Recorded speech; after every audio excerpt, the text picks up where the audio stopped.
अस्सलामु अलैकुम वरहमतुल्लाहि वबरकातुहू। आज हम सूरह बकरा की आयत नंबर 34 से शुरू करेंगे। आप लोग मेरे साथ पढ़िएगा। बिस्मिल्लाहिर्रहमानिर्रहीम। वक़ुल्ना या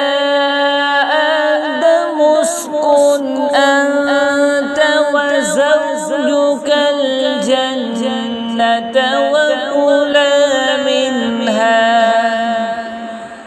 وقلنا يا آدم اسكن أنت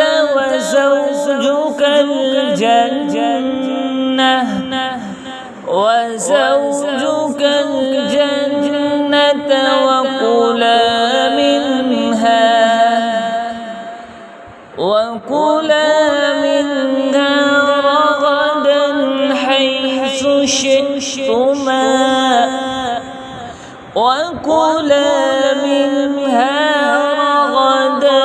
حيث شئتما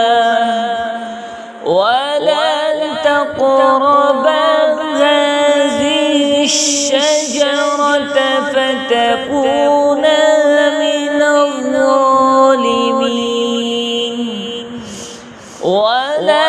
تقربا هذه الشجرة فتكونا من الظالمين وقلنا يا آدم اسكن أنت وزوجك الجنة وكلا منها رغدا حيث شئتما ولا تقربا هذه الشجرة فتكونا من الظالمين فأزلهما الشيطان عنها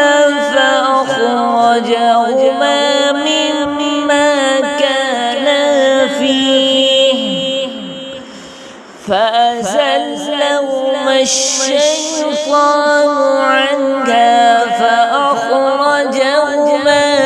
مما كانا فيه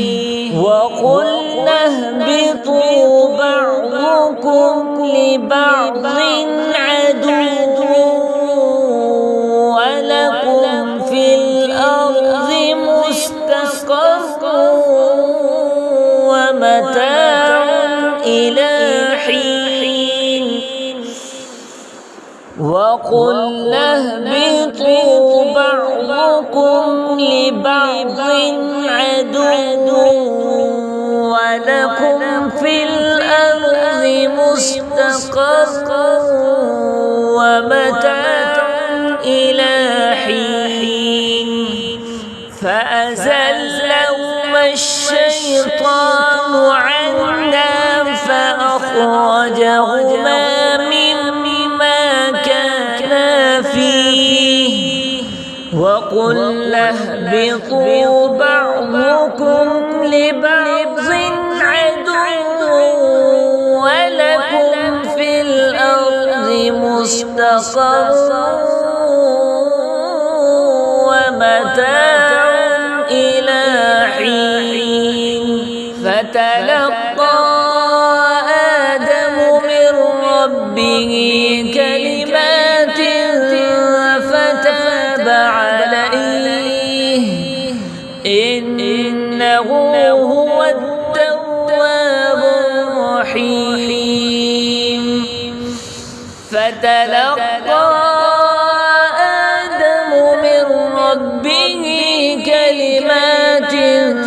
فتاب